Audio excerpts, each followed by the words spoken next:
Pinewall Avenue runners. The figures these officers are chasing through the shadows of suburban Birmingham aren't career criminals, they're schoolboys. Hands up! Hands up!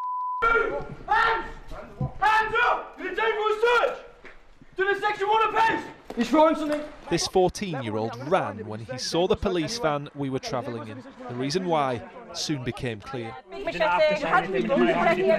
We've been trying to understand the extent of violence amongst young people, like the child carrying this 18-inch sword in the West Midlands, until recently England's knife crime capital. Stabbed a man in the thigh. The victim's currently inside the Zara store in the Bury. It's literally only been a few minutes since that knife was recovered. In fact, it's in an evidence tube in this van with us right now. But even in that short time, we've heard reports through police radio that a teenager's been involved in a stabbing in the centre of Birmingham. We spent 2 days with one of the UK's only dedicated youth violence police units. Their actions are under scrutiny on social media at every stop and search. But some say those same online platforms also host explicit videos which are accessible to under 16s. These two kids fighting, just, he gets a bottle smashed on his head, glass bottle.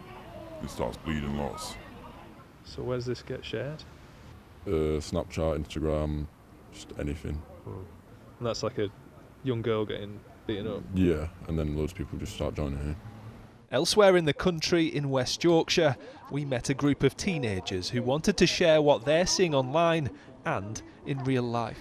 Do you think it makes you think about your safety if you see videos like this, but maybe that are involving knives and stuff like that? Yeah, definitely, yeah, because it's just, you never know what someone's got in the pocket or in the bag or waistband and stuff.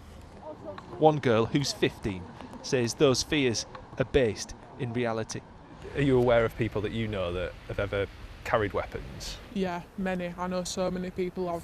A lot of friends that I have that are boys do and or have carried like knives on them in the past, especially some of my ex-boyfriends, like from about 2 years ago. They have like carried weapons on them before. And I feel like with young people, I feel like it's really normalised. How does that make you feel? Sometimes it is a bit scary, and sometimes I do feel like I have to be careful about what I'm saying around that person, like to not anger them, so I don't get hurt myself. So if this was a couple of years ago, you'd have been like an early teen. Yeah. So were they a similar age to you? Yeah. 13? Yeah. We met the group through Jodie, a youth worker of 16 years. If anything happens, you like message your groups. Is everybody all right? So you worry about them? Yeah, you constantly. He says the safety of vulnerable children on our streets and on their phones is closely connected. We have had machete attacks over inside Leeds. We're seeing and hearing of more violent attacks across South and West Yorkshire, a little bit more over this year than any other year. Why do you think that is? I think that's due to the stuff that social media is putting. That's how I see it, because it can put a little bit more intimidation on you and thinking that this is right on your doorstep constantly, and that's when young people can have fear, and then these other people prey on that vulnerability. Heavy weekend. Yeah. Did you have many referrals to yourselves for that, or? Yeah, I think there was a few. Yeah. Mainly assault, gang-related things. Yeah. In the last 2 years, some of Jodie's young people have ended up here, Leeds General Infirmary. How are you? Okay? One lost his life to violence. My name's Rowan. I'm just from the A&E Navigator Service. But this 18-year-old's injuries weren't as severe. He woke up with a broken jaw in hospital, where we see a team immediately assess whether he's at risk of further attacks. Rowan's part of the largest hospital-based youth service in the country. He's one of 11 youth workers based here, and he's much needed. Last year, almost 2 suspected victims of violent crime aged between 11 and 25 were referred here every single day. He says stabbings aren't uncommon. The injuries regularly life-changing and only serve to draw more teenagers towards arming themselves.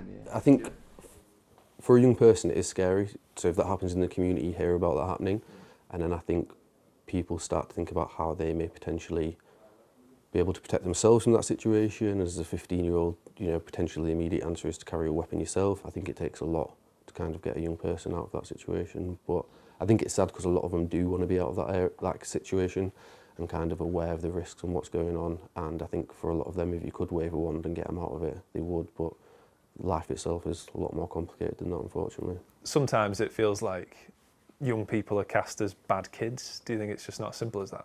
I wouldn't say so. I'd describe a lot of the people we work with as vulnerable, and are vulnerable for reasons that are out of their control, unfortunately. I think it's quite easy to demonise young people and project these images onto them and say they're this and that, but I think the situation's far more complex than just labelling them as X, Y and Z.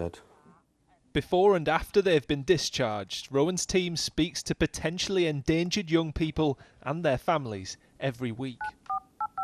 It is quite high level of, young lads who come into your house with knives. And have you spoke briefly about kind of knives and fires and stuff. Have you had concerns around carrying weapons in the past, or? Yeah, okay. All the while, A&E staff assess the human impact of weapons in our communities. Slash marks, so big open wounds, maybe 20-30 centimetres to the thighs or the back of the arms. Occasionally people have got those also to the head, so really deep wounds with sort of muscle exposed, and worst case scenario would be to the trunk, so to the sort of heart, stomach, knife wounds. The other thing we see is more minor wounds where people say they've been caused by something else, and that's an opportunity for us to intervene. So how would you say the kinds of things that you're seeing has changed over recent years? So I think over the last probably 10 years, we're seeing an increase in general in violence and presentations to the emergency department. I deal with under 16s, but even in that younger age group, we're seeing more and more children come in who've been involved in violent crime. Back in the West Midlands, police say this Home Office-backed task force helped to reduce serious knife violence by almost a fifth last year. In that time, they stopped and searched more than 3,500 young people. It's that suspicion that enables us to have that engagement, and decide whether the case itself warrants a search of the individual. There are calls for it to be used more, but then other people are saying it's potentially discriminatory. I think it has got that bad reputation, and I think it's down to police forces to try and work with the community around that reputation and the use of stop and search. So the whole purpose is to protect people and not to target people unnecessarily. Their patrols like this one in Wolverhampton, they say, are informed by experiences they never want to repeat. Myself and my team were first on scene to a young man who was attacked by a gang of youths with machetes, and we were there trying to do life-saving first aid on him, and we then had to be there whilst medics were basically conducting open heart surgery on him in the street. And also while we was there, his mother's turned up, so we've had to deal with his mother and explain to her what's happened and why her son's on the floor being surrounded by medics. So did he survive? Unfortunately, he didn't. No, he died. And he was, when we first got to him, he was talking, and literally in front of us, with us, doing our best we could to save him. Unfortunately, it wasn't enough because the injuries were so severe.